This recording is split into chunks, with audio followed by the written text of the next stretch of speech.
Welcome to Pennsylvania in Focus, powered by the Center Square and a production of America's Talking Network. I'm Christen Smith, Pennsylvania news editor at the Center Square Newswire service. To support fine podcasts like this one, click the link in the show description. You can find all of the Center Square's great podcasts at americastalking.com. You can also link to the Center Square podcast through the podcast drop-down menu at thecentersquare.com. We are recording on Friday, January 20th, 2023. With me today is Anthony Hennen, our reporter for the Center Square based in Philadelphia. Good morning, Anthony. It's been a week, hasn't it? It has been a week, Kristen. Good to see you. Good to see you, too. So we will get to the obvious news of this week. On Tuesday, the Center Square was at the Capitol to watch Governor Josh Shapiro swear the oath of office, after which he gave a reverent speech about his commitment to leading all Pennsylvanians, whether or not they voted for him, into brighter days ahead.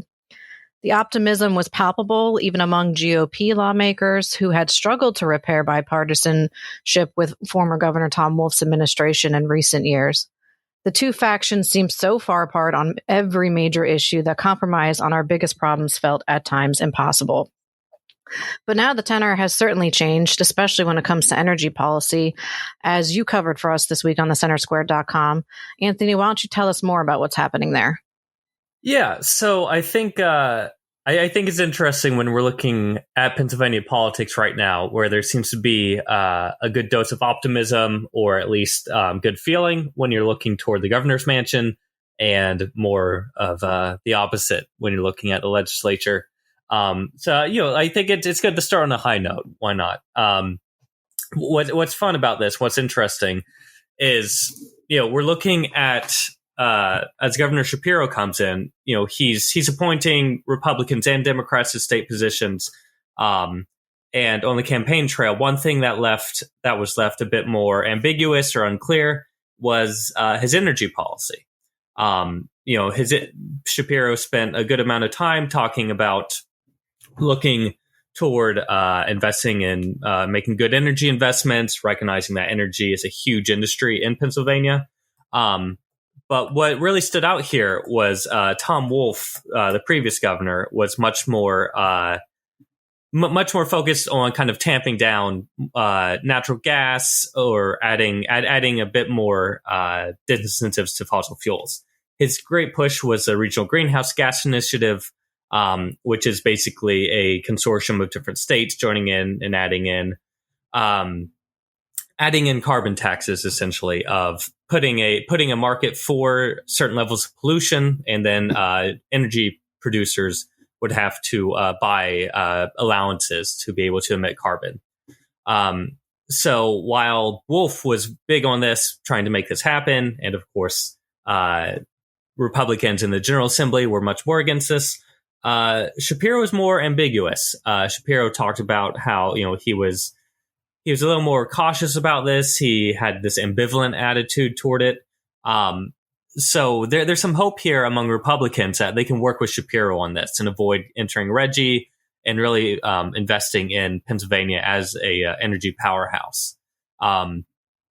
Senator Gene Yaw, who chairs the Senate Environmental Resources and Energy Committee, put out a statement this week saying he looks forward to working with the governor and hopes that Shapiro will be a reliable partner in the effort to balance our environmental responsibilities with our energy needs, as y'all put it. So it's interesting. There's some hope here that, granted, Shapiro has not been shy to endorse investments in clean energy and zero carbon technologies. But at the same time, he's pledged to be an all of the above energy governor. So it seems like there's some hope here. At least, there's going to be divide between Republicans and Democrats on a lot of other issues.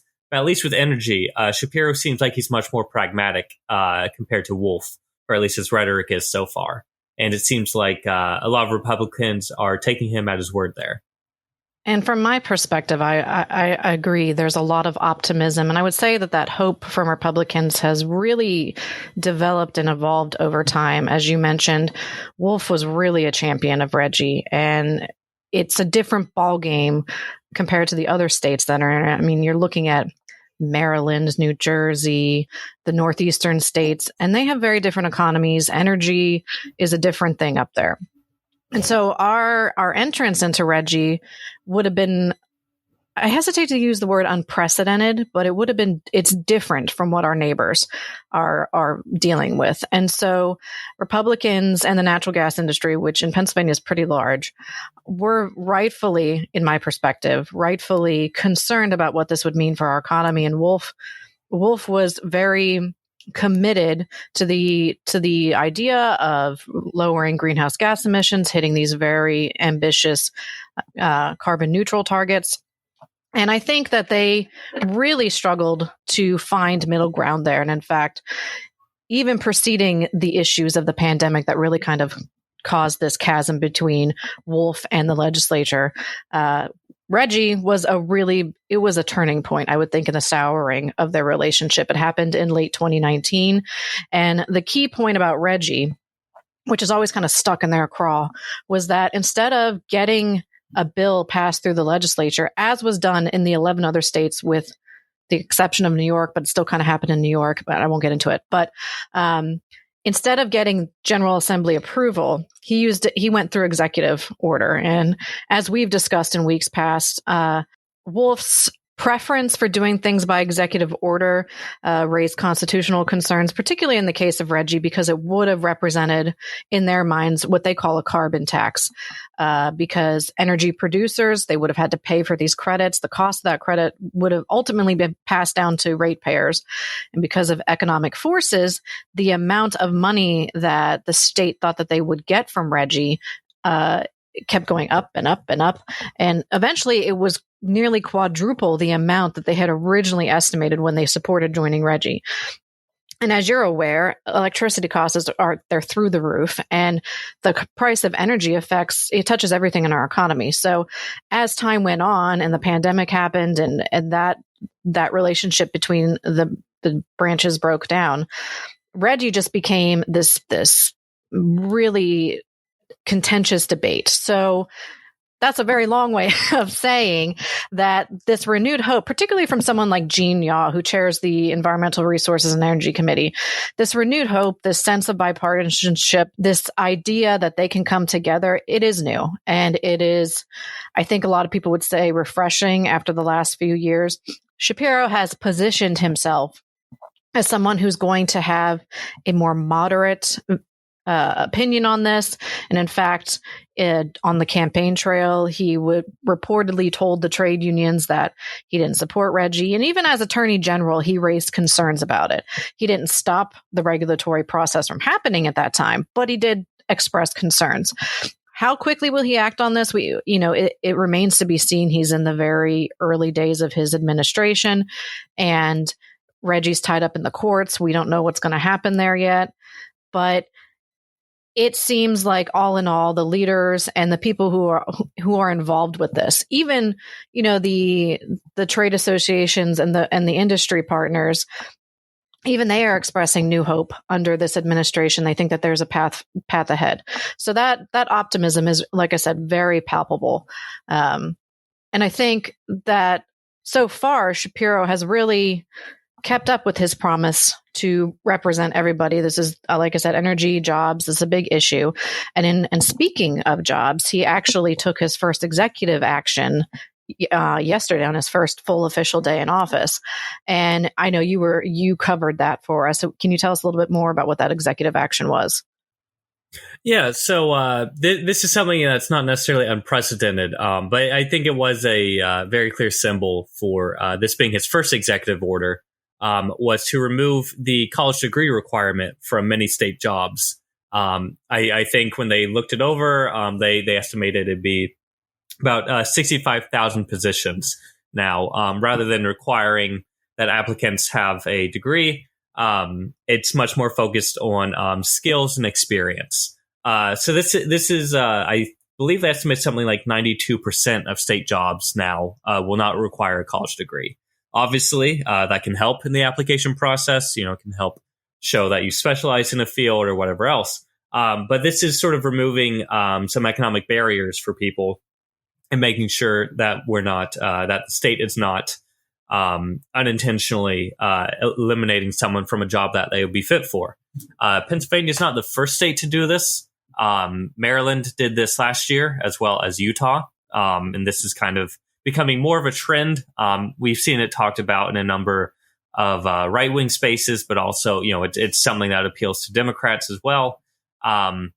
So it's I think a good sign of this is not only removing that requirement, but the state actually built out a new website to show which job offerings from state agencies are available and don't require a college degree.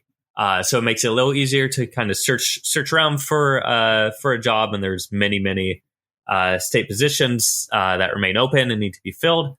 But yeah, I mean, this seems like a fairly positive step, where when you look at a lot of private sector jobs, it's roughly 35% require a college degree, but state government, local government, it's more like 63%, 61%. So this is kind of bringing things in line and trying to make sure that, a lot of these state jobs are not eliminating people who would be perfectly fit and competent to work for the government.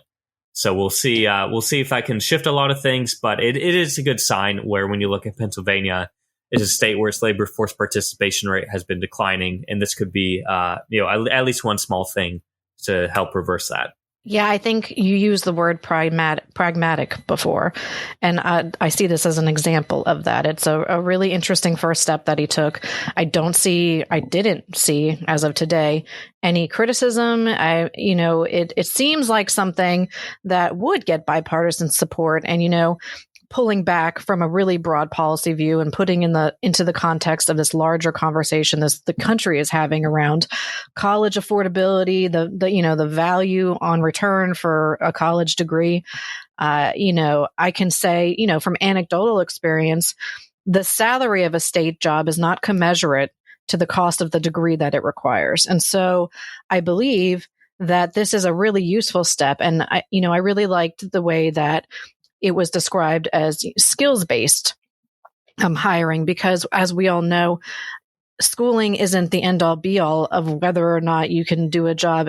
Experience is in some ways invaluable. And so this move on his part seems to really strike a middle ground between recognizing that there are people who are struggling, who for whatever reason couldn't afford college, didn't think it was worth it, just didn't have access. There's a myriad of reasons why they may not be able to get that degree, but they could be entirely capable of the job.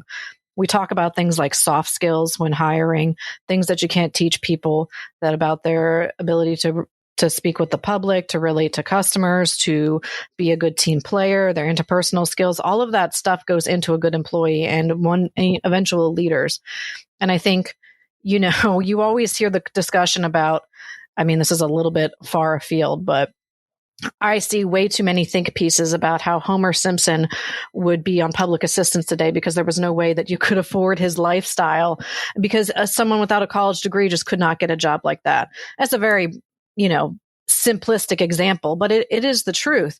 With a college degree or without a college degree, you are limited, but that doesn't mean that you don't have the potential. So it is a very interesting first step. And I think that of all the executive actions I've seen in the last few years, it's a really practical one that people can really understand what it means. And it'll begin making a difference now. And again, after years of these executive actions doing nothing but angering Republicans and angering the General Assembly, this seems to be another area where they can find compromise on. It really seems to strike a balance between Republican priorities on creating jobs and Democrats' priorities on lifting people out of poverty and giving them equal footing and a chance. And so while Shapiro seems to be getting right to work, the legislature's kind of in a free fall, to standstill, however you want to say it. The centersquare.com has reported on this in various ways, but this week, the Senate departed from Harrisburg for the next 5 weeks. They're not going to reconvene until February 27th. This is a stark departure from their original schedule, which had them in every week up until the budget address in the beginning of March. They were going to do their budget hearings shortly after that. They were in the majority of the winter and spring, and now all of a sudden they've just, decided to leave. They'll come back. The main reason that they said this, that they were doing this, is because of the rather unprecedented situation happening in the House where they don't have any operating rules. And without those rules, you can't make committee assignments. You can't vote on bills. There's no work that can be done. And it's kind of, from your experience, Anthony, do you think that this situation's unprecedented? Like, what is your sense of how this might shake out? Well, my personal experience in Pennsylvania has been about a year, so for me, it's very unprecedented. I think it's a good it's a good example, if not a productive or fulfilling one, of just how difficult the next session will be. Simply because the majority that Democrats will hold is just so narrow. And the margins are so thin to lose anyone on. On the one hand, what this could mean is that rather than focusing on these sorts of check the boxes legislation that lawmakers might use on the campaign trail that have no chance of actually passing into a law, this could sort of force them into accepting a more narrow agenda of something that's maybe more moderate and I can actually pass on these narrow margins. But on the other hand, I think this is what really sticks out to me here is the unworkability that we're seeing in the House is spreading to affect the Senate, where the Senate won't, they can do their side, and we've seen them approve some bills out of committee already. But it's really showing that if the House can't get itself in order, then both chambers come to a halt. And maybe we could see some action from Shapiro and his administration of trying to broker some kind of deal to make something work. But this is going to be a rocky road. I think this will make the appropriations hearings and the budget scuffle much more difficult than last year. Even though last year it was a Republican legislature with the Democratic governor. But I think this is going to be messy, and I think a lot of this is going to be sort of things worked out informally or in the back room, out of the public eye. But I would not want to be someone who has to predict this or have their job focused on any sort of assurances coming up from the legislature and what the legislature will do. I think even when we're looking to February to the special elections coming up out around Allegheny County, that should give Democrats a solid majority. But even with that, even avoiding issues and complications that have come up from Mark Rossi's rise to the speakership, I think even with those advantages that come after the election, it's still going to be rocky and it's still going to be very difficult to get a lot of bills through and to just do the usual legislative responsibilities that we've seen in the past. So I'm not sure how this will shake out, what sort of compromise they'll be able to find. But until they do, I think we're going to see a lot of these, unprecedented, unanticipated surprise turns. It's going to be messy, and we'll see how much voters can tolerate from it. You're right to be hesitant to try to predict where this will go. As someone who's been covering state government in many different ways for at least a decade, the situation is unprecedented in its particular details at the moment. It's not the first time we've had a Democratic speaker and nearly majority Republican House. It's not, that last situation back in, the late aughts was before my time. However, I will say this kind of horse trading, this back and forth, this is something you generally see around budget season. And again, it's something that it's not over until it's over. And while right now it appears that the House is in standstill with no end in sight, they could walk out of a meeting today and decide and call the House back tomorrow if they wanted to and get things done. It's not unheard of. But it seems that stranger things have happened. Let's just say, it's just from the taxpayer perspective, it is a nice reminder that our legislature is one of the highest paid in the country. And they recently just got a cost of living adjustment that has pushed their salaries into six figures. So it's a little bit, I think it can be, from my perspective, I think it can be frustrating to see them fall apart, so to speak. On operating rules and things like that haven't really been a sticking point in the recent past. You'd kind of like them to get their act together, and the Senate's departure, I see it as ominous. 5 weeks doesn't really say to me this is a vote of confidence that the House is going to get their act together. So, we'll have to see how it shakes up. But, given their standstill, all of the top legislative priorities that they've had are just they're gone. Like I said before, a full calendar is now empty. And you got to wonder what priorities are going to suffer as a result. I think the biggest top of mind are the constitutional amendments that have a statutory deadline. Actually, looking into it, it seems like it's the end of January, early February. So if the Senate doesn't come back till February 27th, it's my understanding that we'll miss the deadline on those. And that has massive repercussions, as we've reported on the past. So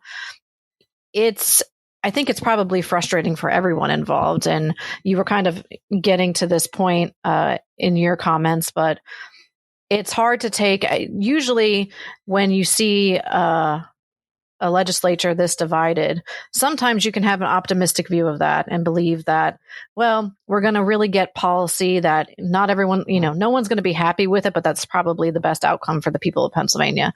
But given what's on the line this time around, it's hard to take that view, and it's hard not to feel like politics are weighing down the entire situation when they don't need to be. But that's just my personal view on it, my take from watching these things unfold over the last decade.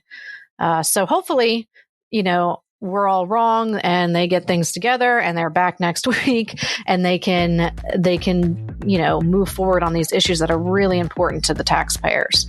And it looks like that's about all the time that we're going to have for this week. Thank you, Anthony, for joining me and sharing your insights. We encourage everyone to find news that matters for taxpayers of Pennsylvania at thecentersquare.com. And to support fine podcasts like this one, please donate. You can click the link in the show description. This has been the Pennsylvania in Focus podcast, part of America's Talking Network. Find all of the Center Square's podcasts at americastalking.com. I'm Christen Smith, and I'll be back with Anthony Hennen next week to discuss our top stories for you, the taxpayers.